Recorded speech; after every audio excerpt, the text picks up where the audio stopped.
Hello. Oh, I'm working. How exciting. Nice to see you. I always have music when I walk on or arrive anywhere into Lorraine's sitcom-like home. It's very nice. Thank you for being here. Can we just show our appreciation to everybody who organizes Student Pride, because they all do it for nothing. This is an amazing event just done by people who didn't have experience of doing it before, and it's amazing. So thank you to Tom and everybody. Love coming here. It's really, really positive.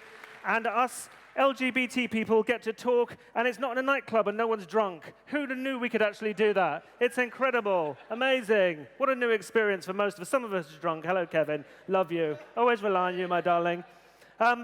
So this is a discussion, the Attitude Question Time panel discussion about mental health. And I just want to tell you why I'm involved.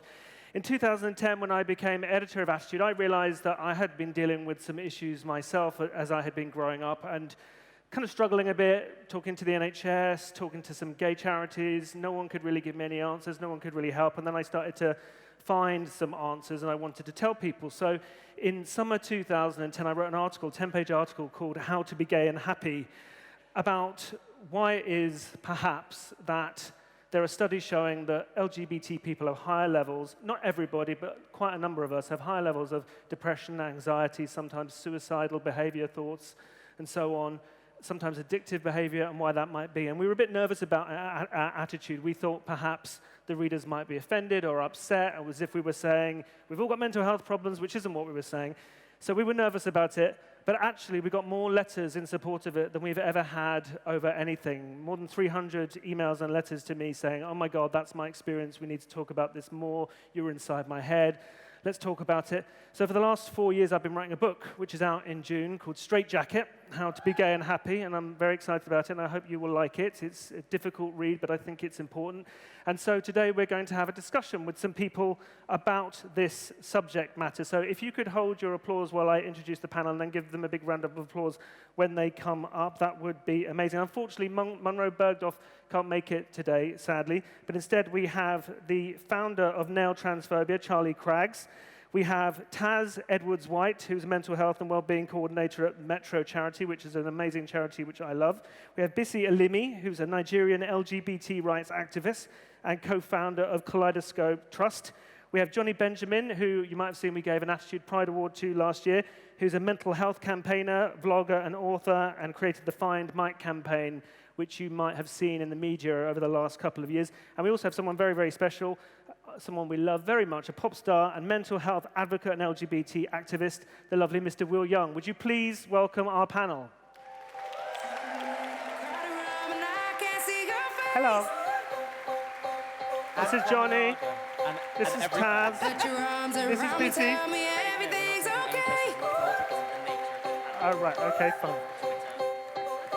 In my mind, I'm running around a cold and empty space. Okay. Welcome everybody. Hello, how are we all? Yes, I think we're in the right place. Are we in the right place, sound people? Apparently it's very important that we sit in the right place.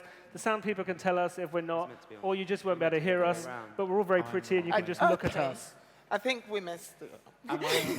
Amazing, perfect.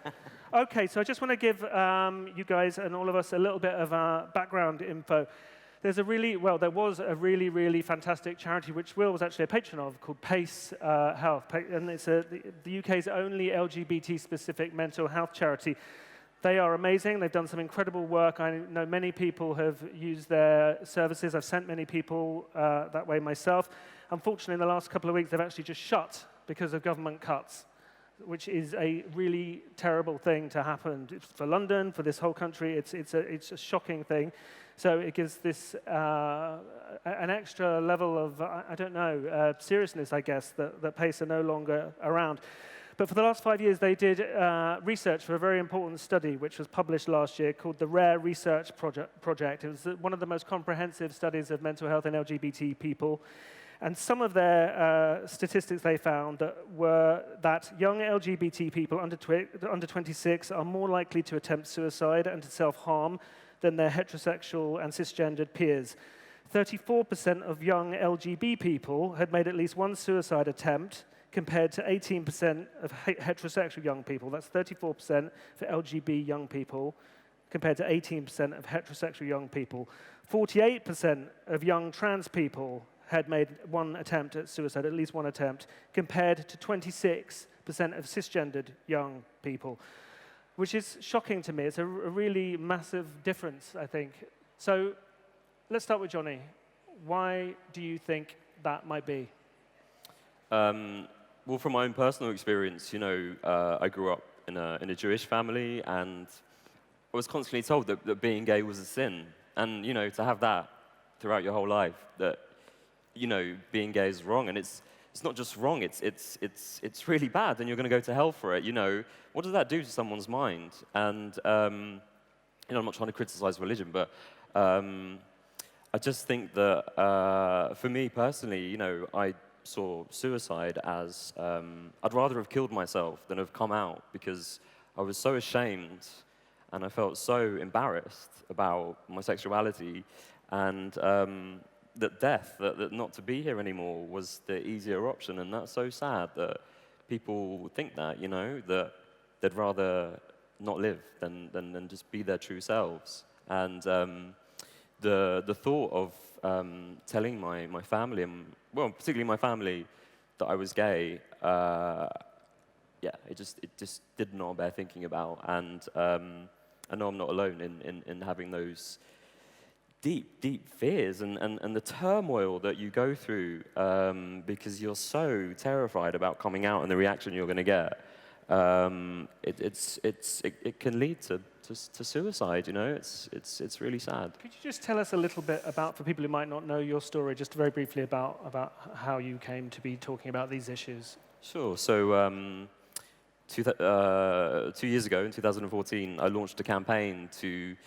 When I was 20, I went to a bridge in London, was about to jump off the edge, and a guy came along and basically talked me out of it. And 2 years ago, I launched a campaign to find him, really in order to raise awareness of mental illness and suicide. Just wanted to, there's 17 suicides in this country every day, so really wanted to just, get people talking about it. Never thought that we'd actually find him, and amazingly, this campaign went viral, and within 2 weeks, he came forwards, and we were reunited, and we made a documentary following the whole search that's on Channel 4, if anyone wants to watch it, called The Stranger on the Bridge. Sorry for the plug.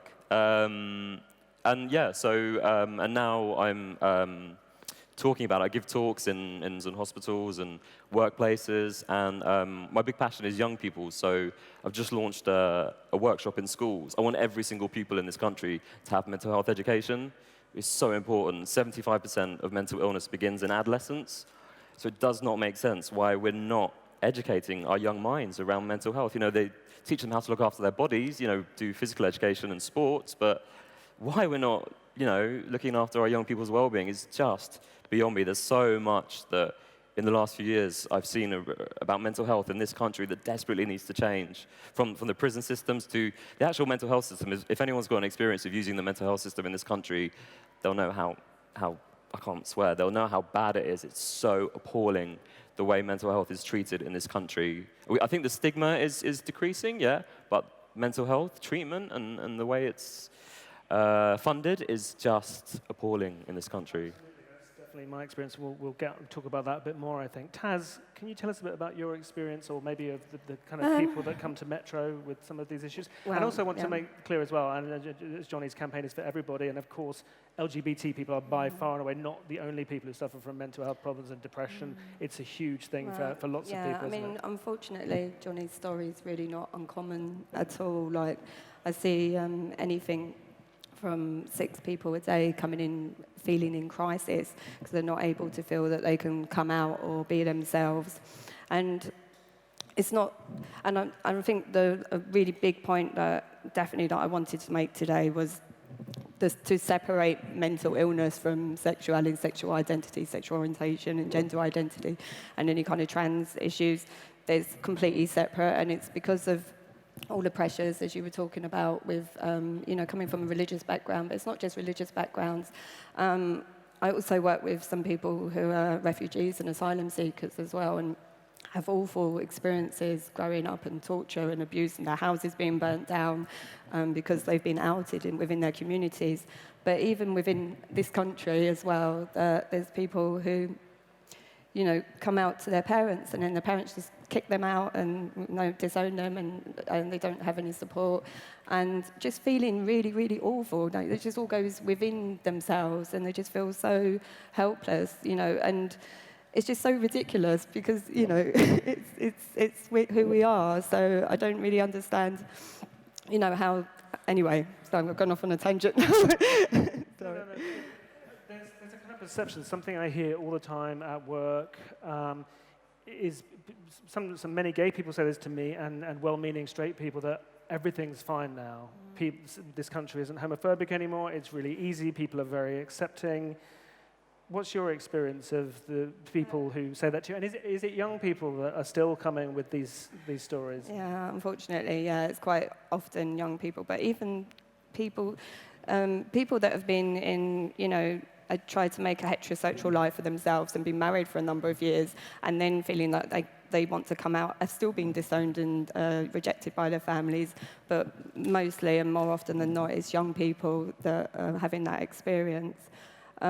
But the level of homophobia, I feel, people do say, oh, everything's okay now, but I see a slight decrease within people's presentations of that experience, but it's only really because of the Equality Act and things now. We've got laws to protect us within our country. That's the case that I feel, but I think people's personal experiences, if you don't fit into, we're all taught when we're really small to, when you grow up, you're going to be heterosexual, you're going to marry a member of the opposite sex, and you're going to get a house and a car and have 2 kids, and when you don't fit into that world, it can be quite scary, because you think, where do I belong? So, yeah. What's your experience of this? Do you think it's still hard for people to come to terms with being LGBT? Well, I think this very much is about layers, isn't it?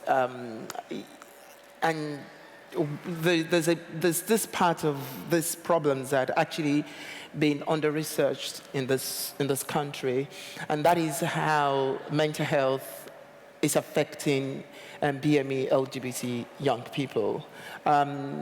Stonewall has done some work around that issue, but it's still the most under-researched, the most under-resourced in this country, that, 3 in 4 Black LGBT persons in this country have attempted suicide between the ages of 16 to 20. That is an epidemic, and nobody is talking about it. And, most especially when it's come to the lesbians, the impact of, suicide, drug use, being in abusive family to end up in abusive relationship is extremely, extremely high. And I think this brings about, one, you have to first of all identify yourself. Am I Black, or am I gay, or am I lesbian? Which a lot of white people don't have to deal with that, basically. And when you find out that, okay, in the scheme of things, which one do I really want to deal with first? Do I want to deal with racism first? Or do I want to deal with homophobia first? The unfortunate thing is Black LGBT people don't have the luxury of choice. So you cannot wake up one morning and say, you know what, today is Saturday and I'm just going to deal with racism. Because the point is, you might just step out of your house and the first attack you will get is homophobia. And you're not just going to tell them, you know what, I will feel about this tomorrow. Today I just want to feel about racism. So it's really a huge thing. And I didn't grow up in this country. And going back to what Ben was saying, I grew up in Nigeria, where male masculinity is extreme. You have to be a man. You don't have a choice. You cannot choose between, middle ground. And that was why I watched First Date. Was it First Date on Channel 4 when somebody was talking about campness? It's a strong stigma within the Black African society, mostly within the Black African gay community, for you to exhibit any trait of feminism. People will stigmatize you. So if you are feminine, you have to deal with that. You have to deal with the rejection. And there's also the burden, for Black male guy to be predominantly top, because of the fact that they are highly sexualized. So there's that burden that, okay, well, but I'm not top. And people just feel like, no, but you're black. So there's a lot of things going on that as a community, sometimes I just feel that we're so consumed in our own little bubbles, we don't actually see that the burden of intersectionality is causing a lot of damage within the community. Absolutely. Charlie, what's your experience? Why do you think that the figures are higher, even more for young trans people? I think it's hard because not only are you facing hatred from outside, you're facing hatred from inside, or at least I was. Like, for those of you who are in the audience who are here, I just did the last panel, so I've not been briefed on this, it's all coming from the heart. But I really, really did, was angry at myself for being feminine, growing up and stuff. Obviously I identified as a gay guy first, and then at 21 I came out as trans. I don't came out, I accepted, because I'd really always known, I'd known since I was 4, and I just pushed it away because then there wasn't transgender. Yes, it existed, but it wasn't talked about in the media, and there was no trans people. The only time you'd hear about them would be on Jerry Springer or when they'd been murdered in the newspapers. So I didn't understand it and stuff. And when I came to understand it, they were the representations I saw, and I was like, I don't want to be this. My life is hard enough as a gay guy, and I was very suicidal. And it just got to the point where I just couldn't not be me anymore. I knew that the only thing harder than not being me, though, would be being me. I knew that that would be harder than repressing who I was, but then it just got to the point where I couldn't do that anymore. So it really kind of, back to your question, is just for me and for a lot of trans people, I think is this internalized transphobia or internalized misogyny almost. It can be the same with gay guys. As a gay guy, I hated myself for my femininity because that's what I got really badly bullied for on my council estate and my all-boys horrible school and stuff. So I think that's, as well as the outside stuff, don't get me wrong, since transitioning, I'm a lot happier, but my life's a lot harder. And transphobia and homophobia and racism, all these things exist. But sometimes the hardest kind of hatred to take is the hatred for yourself, because that's what you have to go to sleep with every night. Absolutely. I think that's certainly something that I have experienced, and I think a lot of young people and older people too that I speak to, I think that's a common thread that a lot of people feel, but I think maybe we haven't talked about it in the past because the gay rights movement was so, we were under so much threat and so many attacks from outside that we had to present this image of it's great to be gay and then LGBT, and so it was almost as if we would let the side down by saying, actually, I don't feel very good about myself sometimes. Yeah. But hopefully things like this will hope to change that. Will, why are you here?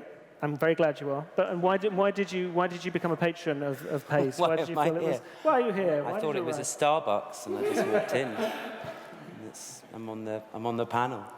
I missed your other. Why did you become a patron of PACE? Why was it important to you? I think what I've noticed is, as a country, we've come so far in the evolution of LGBT rights for adults, and there's a huge gap now where we're ignoring young people. We've focused, I think rightfully so, on getting legal rights. And what I've noticed in witnessing statistics as the ones you read out earlier is there's a huge void where the government is not focusing on nurturing young LGBT people in schools. And the prime fault, I think, is that difference is not recognized in this country. I mean, we are basically all different. We cannot be the same. So to promote difference in schools will just allow everyone to grow up more accepting and loving. I've had 2 meetings with 2 different education secretaries where I also used the word epidemic, busy in terms of the statistics. And the last one I had with Nicky Morgan, I came away incredibly disappointed. The problem with homophobic language in schools is it's just simply not being addressed. And this is my primary focus now with young LGBT rights. And I think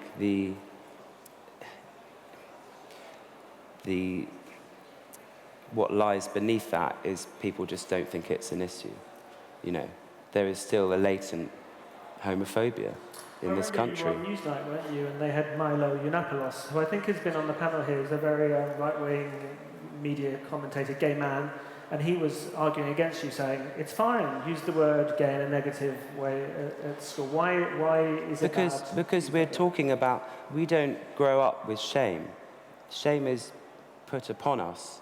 You know, a baby is not born with shame. What happens is, through this very subtle use of the word gay as meaning negative and derogatory, if I'm a gay young person, the shame is going to be hoisted onto me. And then, as Charlie was saying, it becomes internalized. And then it just becomes a downward cycle. Now, I might get to a place as a young person where I come out to friends and family, and as you were saying, you know, then we put on a front. We're like, yay, I'm out, it's all great. It's not, because that internalized shame is still there. If we don't tackle, if we look at the evolution of all rights in society, it's been the reclaiming of language. And this is a fundamental area that is being ignored in this country. And until that changes, there's just, and it honestly breaks my heart, there's going to be more and more generations of young LGBT people that are going to continue to have a lack of nurture and have this internalized shame, which happens, which can be changed within the education system.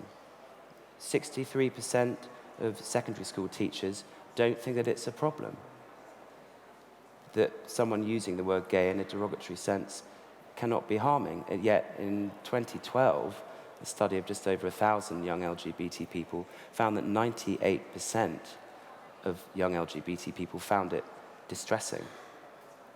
So there's a mismatch. And I don't see the education secretary, who I'm not a huge fan of, at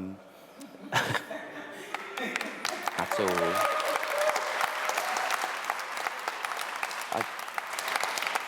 I don't see her addressing this at all. And my only conclusion is that I can draw is that she doesn't give a shit about it. And I will pick it outside. I'm actually augmenting a new white paper, and then I will pick it outside the Department of Education until she fucking gives me some answers. All right. I think a few people will join you. Taz, that use of the word gay in a negative sense, is that something that the people, your clients, talk about? Is it something they have experienced and they say is difficult for them? Because I don't think people actually realise, because we throw language around so much, and because I'm from like the mental health kind of side of things as well, that I see so much negative language used and derogatory language and unhelpful language used all the time by all of us at any time.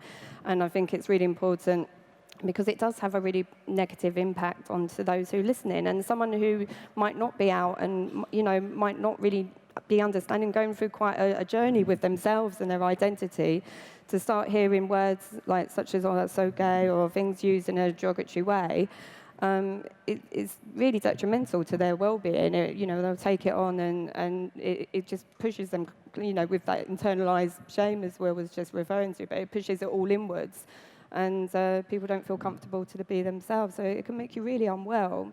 And with the mental health side of things, you know, we all know about, you know, the mainstream media using words such as psycho and crazy and mad, and there's all these kind of derogatory terms that are used for people that aren't well, and that wouldn't be in the same way as within physical illness. You know, we wouldn't kind of be using those kind of terms.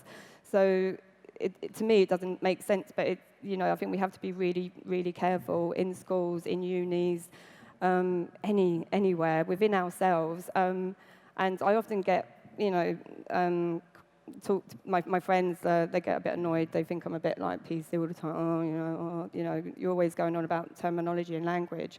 But it's so important. And yes, if you have got that understanding with your best buddy and you can call each other what you want within that confined space and you both have that understanding about it, that's great, and celebrate that and mess around and have fun and call each other queer or whatever, you know, and have a good time. But just be careful about the kind of language that you use around other people, and that's all that I would say really on that. Is something that you campaign about, your language about mental health and how we talk about it and stigma and so on? Oh, yeah, absolutely. It's so important. It's so important. And the media, I think, have a long way to go. You know, when for example, unfortunately, when Robin Williams took his life, the way the media treated that was disgusting. You know, if it had passed away from a physical illness, I don't know if anyone saw the front pages, and the way they kind of speculated and the details they wrote down, and if he had passed away from a physical illness, it wouldn't have been treated like that. There's a long way to go in terms of stigma. As I said, stigma is getting better in this country, but you know, I think still a hell of a long way to go, particularly within the media. And it's so important because you know, if you're battling with your mental health and you see those kind of negative messages or language like psycho, you know, or crazy, or schizo, or you know, of course it's gonna prevent you from coming forwards and talking about it. Or going for help. Exactly, you know. exactly. It scares you. It scares you. You don't want to be labelled as different or you know, a psycho or crazy. So it's gonna prevent you from getting help. So language and stigma is something that we really need to tackle. We're going to show a trailer for a film that came out last year called Chemsex in a moment, so I just want to warn you about that. It's quite intense.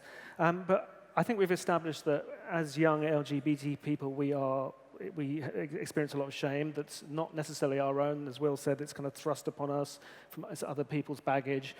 And I think there's always a narrative that if you come out, then everything's fantastic and everything's fine. I remember when Michael Barrymore came out, there was a gay journalist called Terry Sanderson, who I respect. He's an amazing writer, used to write for Gay Times a lot.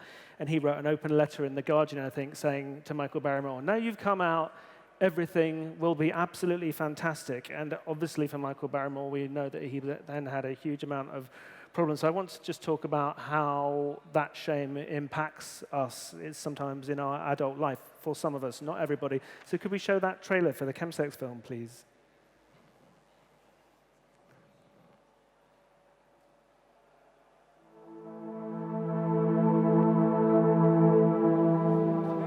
Stop, get home. Are you in London tomorrow? Yeah. I'm coming to your house tonight. Who's boy? Sexy boy. I'm taking alcohol, man. And what else? That's it. And what else? Methadone. These days, you come into London to find your gay life, and you find Grindr. And within perhaps 4 conversations, you're going to be introduced to chems. Within 8 conversations on Grindr, you're going to be introduced to injecting or slamming.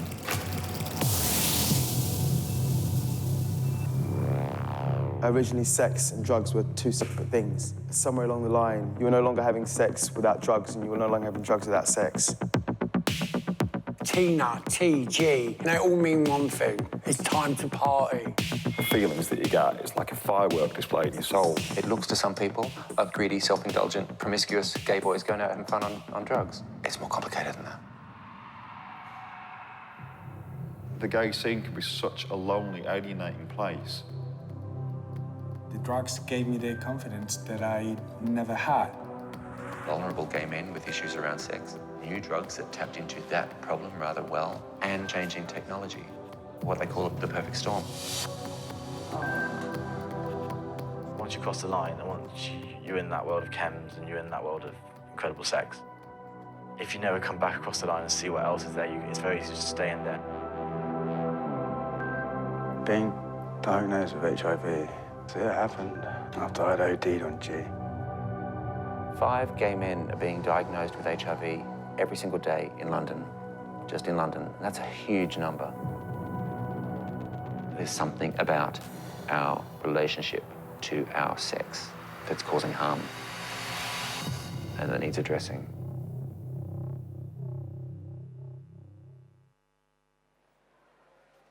Okay, so I just want to acknowledge that's a very, very intense clip, and you know, the experience of a small amount of people in London and outside of London as well. But certainly, it's been really disturbing to me over the last 5, 6, 7 years that I've been aware of these things, to see that the use on the gay scene, people dealing really intense drugs like crystal meth and methadone and GHB.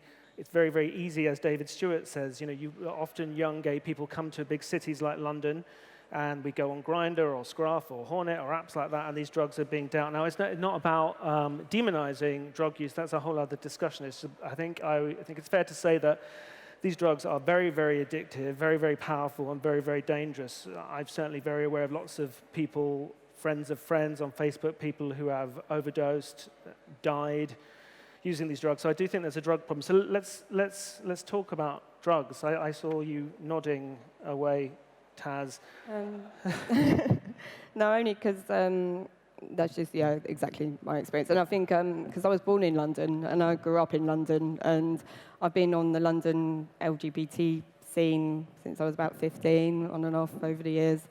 And so from my personal experience and actually seeing and you're absolutely right with what you're saying. You know, some young boys, they move from the countryside or around, you know, at the outskirts of London, or, you know, and they come to London. It's like, wow, you know, gay people and music and partying and clubbing, and it's going to be fantastic. And then London can be quite harsh. Sometimes it can kind of suck you in.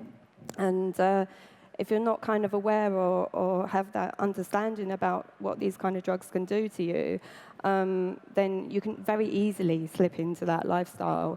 And I've got lots of friends, unfortunately, that have, and lost friends, and yeah, so just don't do drugs. No,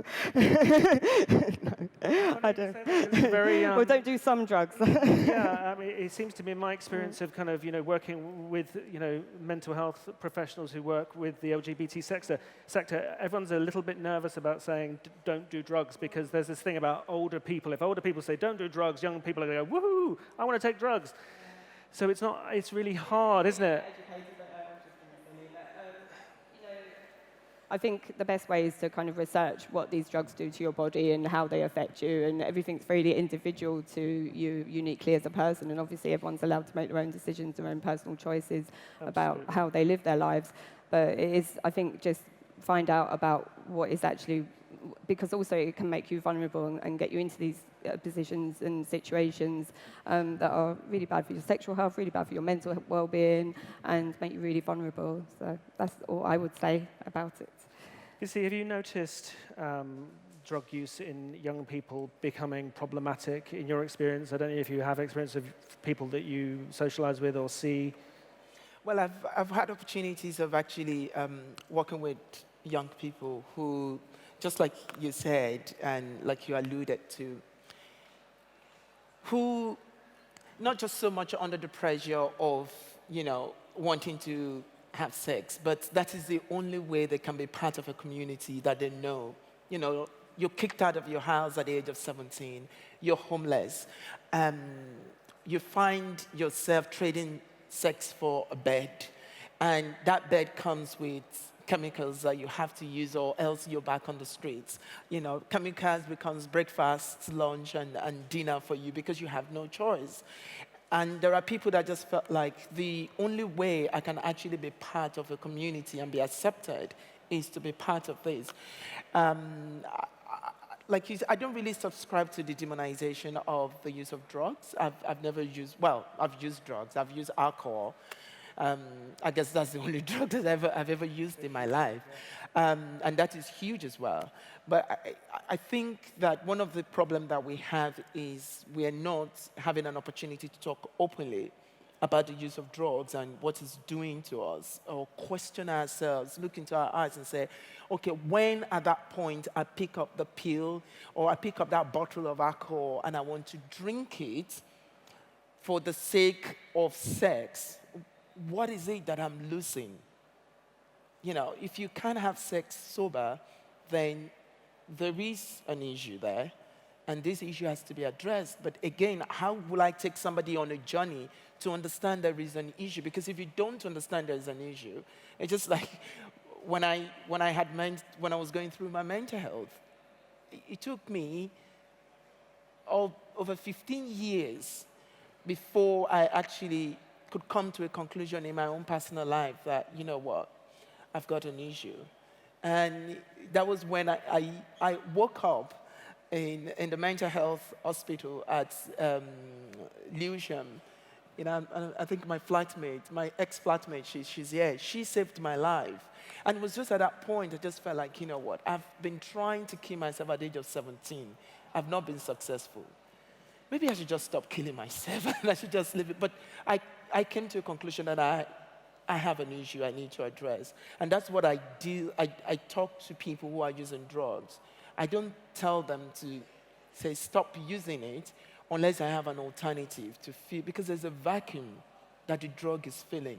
And if I don't have what is going to fill that vacuum, I don't think I have the right to take it away. I know it's unfair to say, but I need to be able to go on a journey with them to fill that space. Until then, this is what they have, and I can't take it away from them.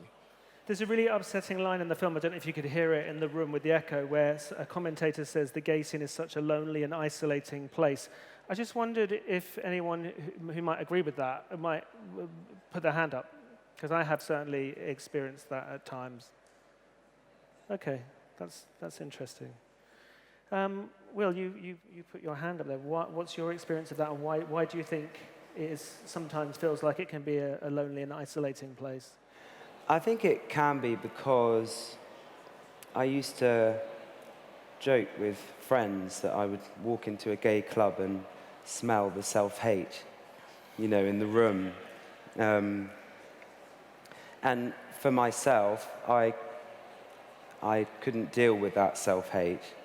So if I can't deal with it in myself, I can't, you know, deal with it and handle it, you know, in other people.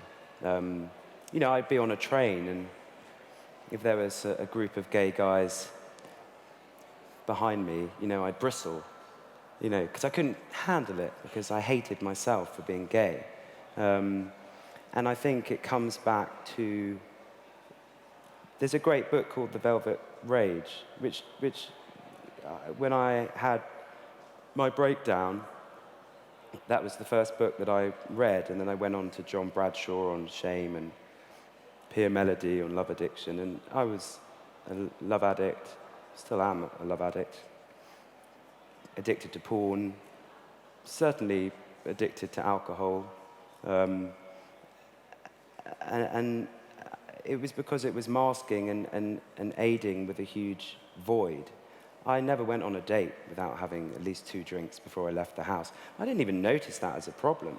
Drugs, I didn't really get into. I toyed around with it, but it just, you know, didn't really stick with me so much. But I think it comes back to that everyone's trying to find their way, and there's stuff that is very painful to deal with if it's been hoisted on one for years and years and years. You know, from the age of 4, I knew that I was gay. I came out at 21. That's a lot of years of, I can't do the maths, what is it, 17 years? Yeah. Of shame being hoisted on me. And I will keep on coming back to shame, because it's such a fundamental thing. Until I could look at it, you know, I just kept on having sex to fill the void, looking at porn, shopping, anything. And I think the problem is that we are told that as soon as you come out, everything will be okay. And it is just not the case, you know. And it is different being a young LGBT person, because if you're becoming sexual and you're heterosexual, you're not dealing with a huge backlog of sexual shame that is put on you, and shame with your identity. The other thing I will very quickly say is, you know, one of the differences with being gay is that you sleep with the same sex. So how do I find my identity? Well, I'll just go and sleep with the same sex then. Otherwise, who am I? And I think that's another thing to look at. What is it really to be LGBT? But that's something that you can't fast forward in young people. And I think, Busy, it was great hearing you because I think I heard you say you talk about 15 years until you got to that place with yourself and your ex-flatmate aided you and you realised you had a problem. It took me 15 years. I can't fast forward young people, but what I can ask them is to be interested in what their reasons are behind things. You know, I can go and have sex with someone and it's very healthy, or I can go and have sex with someone from a very unhealthy kind of place.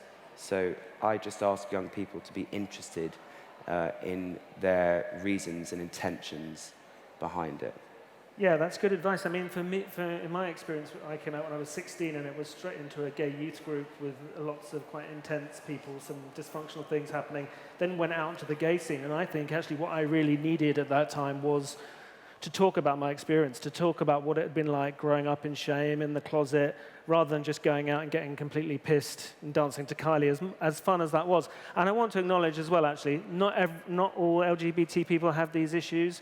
And the gay scene can be an amazing place. I had years and years and years of dancing around GAY until they knocked the damn thing down.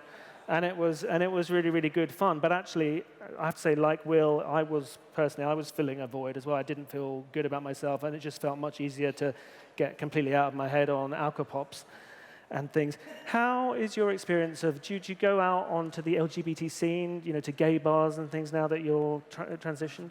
I used to, obviously, identifying as a gay guy, I used to go out before. Not that much. Like, I've never taken drugs, so I don't feel I should talk on that subject, like, because I don't have a right to, really, because I don't know what people are going through. But I would go out, but not loads. But, like, since transitioning, no, it's actually quite sad. Like, I'm going to go out tonight, hey, to heaven, because I got my wristband. But I don't know, like, I just felt like I never fit in, and that kind of comes down to the being trans thing, but I just never felt I fitted in because clearly, because I was trans, but at the time I didn't realize, but I just felt I was dancing on the floor like I was Beyonce, and all the other guys were trying to get off of each other, and I was like, well, this is why I'm single, but this is also why I'm unhappy in myself, is because I want to be Beyonce. I don't want to be, I'm not a gay guy. So like, after transitioning as well, I guess it's pretty similar. Like, I feel like I don't quite belong here nor there. Like, I don't really feel like I belong in gay clubs too much, but I also don't feel like I belong in straight clubs. And I don't want to go to trans clubs because they're dirty, but yeah, so I don't know. I want to talk about perhaps sometimes do we make things a bit more difficult for ourselves? Do you think, you touched upon racism, have you experienced racism from gay people? I know it's a bit of an obvious question. But it is obvious. Oh my God. The thing is, it gets to a place. I think it happens automatically. You auto-tune yourself in a way, and you just switch off. You can see it, and at that moment you question yourself. Okay, why really do I want to be bothered about this person? So you've gotten to a place where you don't feel it anymore. But unfortunately, that is a very, very sad place to be. The fact that pain is being inflicted on you and you can't feel pain anymore. It shows how much pain you will have to bear to get to that point. And now, when things, I remembered, I stopped going to Soho unless I'm going there for business because I'm tired. And the reason why I stopped going was one day I was walking down Old Compton Street, and there was this guy that just walked up to me and was chatting me up, and I was not interested. And he kept chatting me up, and the next thing he said was, oh, you should be lucky I'm talking to you in the first place. And I was like, people like you, we just give them money. It's because of your cock. That's why I'm talking to you. Do you think? And, I'm not on Grindr anymore. But you're on Grindr, you get messages like, oh, so you're black, you're hung. So I'm not a person. Within the gay community, I'm not seen as a person. And that is a big thing. Or you want to get into bar. And so many times I've been asked at GAY at the door, do you know this is a gay bar? And I'm like, really? It's 1 a.m. in the middle of the night. I'm standing in queue to get into this place. And you're asking me if I know this is a gay bar. Are you kidding me that I've left my bed, the comfort of my bed, to queue up for 30 minutes to get here, and you're telling me, and these things are very subtle, and I can deal with it. But I look around me and I see young, black, gay people, and I just question how much these kids are having to deal with pop culture, with racism, with homophobia, with so many things at the same time. And do they have the necessary support network to be able to deal with it? Because importantly for me, I was never black until I came to this country. I was never black. It was when I got to this country I became black.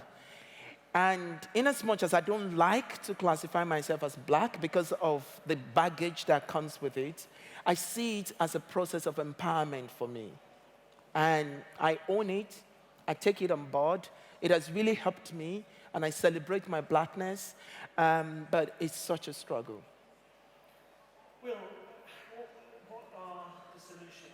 I know we've talked about schools and bullying and all those kind of things, but let's say if anyone here is not feeling great about themselves, maybe recognizing some of the things that we're talking about, what would you suggest that they might do? Well, there's so many. I mean, it's an exciting time. I mean, I've touched on tougher times for myself and things that can make things tough. And also, I heard you say you had wonderful times on the gay scene, and life is to be lived, and a healthy life is the most wonderful life. And it was interesting hearing you, Johnny, talk about the kindness of one stranger. How amazing is that? Just one moment. And I watched the documentary. I thought it was beautiful. I think the key thing is to notice feelings in all of us. I was talking to a friend earlier on the way here when I turned up to the wrong place. And, mental health is a very restrictive term, I think. And like stretching out DNA, it just needs to be elongated and elongated. And the more support there is, the more that we're all allowed to see that we're allowed any feeling and we accept our own feelings, then we can hear other people's. We are humans. I can be happy, I can be anxious, I can be lonely, and I can feel empowered, all at the same time, and they're all valid. I will keep on coming back to education because I think that's the grassroots level is where it will grow and become embedded. And that's why I'm really privileged and happy to be here today, to share my views on it. Yeah. Charlie, you mentioned earlier on about dealing with this kind of internalized dislike of yourself. How have you made steps forward to overcome that? I've got a really interesting story of that, actually, because I don't know if any of you know about the process of transitioning through the NHS, but it's a very, very slow process. It just got talked about in the trans report that was done by the government recently, and I was on ITV News talking about.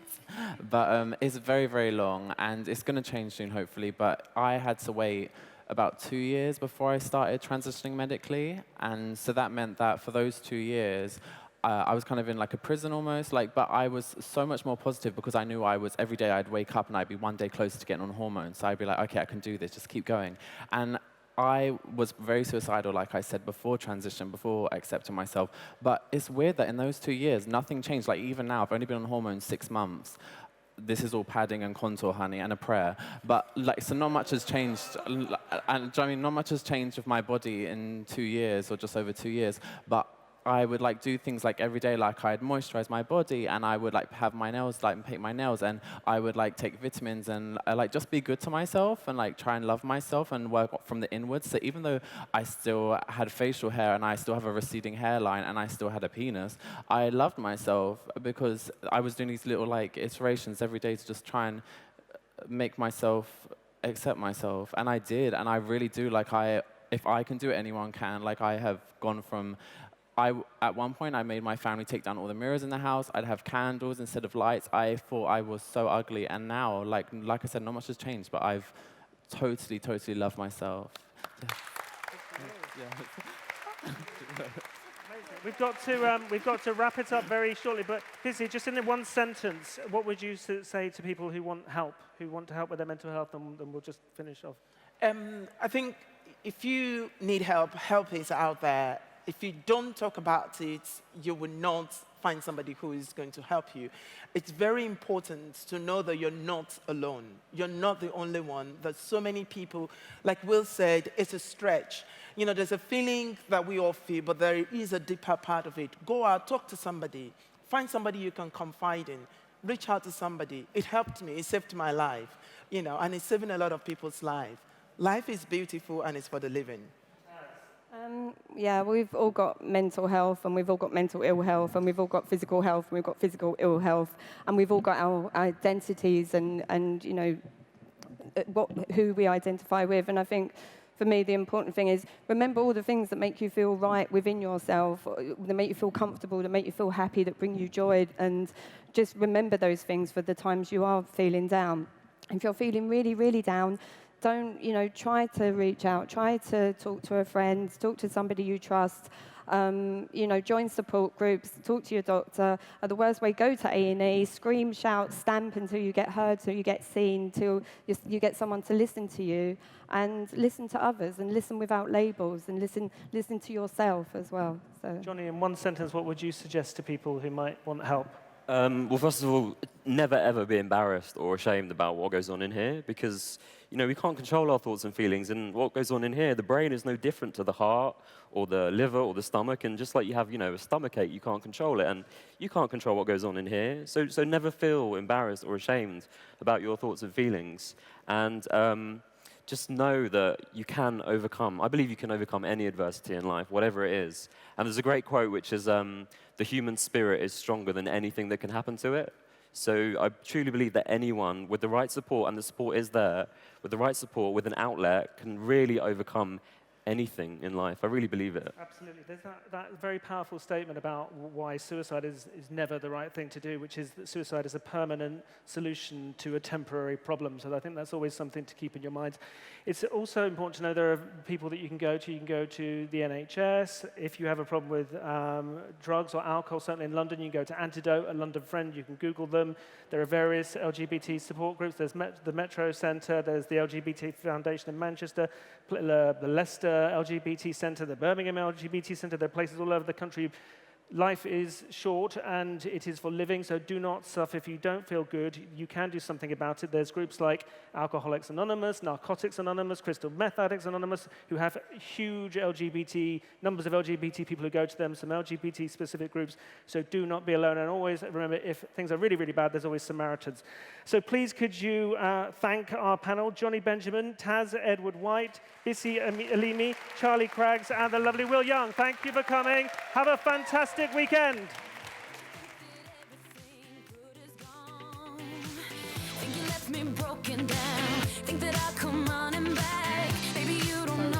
I just want to say as well, if any of you guys are affected by any of these things that we've talked about, you can ring the Samaritans. The number is 116-123. So maybe just pop that in your phone in case you need it. 116-123. I'm Jays Barr from Heat Radio. This is Margaret Thatcher, Queen of Soho. Margaret, are you okay there? I'm just admiring this calendar, dear. Oh, wow. Is that the Warwick Rowers. Ooh. I've just seen them backstage. They're backstage, dear. And they'll be with us now. after the break. They're with us in a second. Plus, Alaska is here for the lip sync. So grab a very quick drink, and we'll be back in about 3 minutes. See you in a sec, guys. Bye, dear.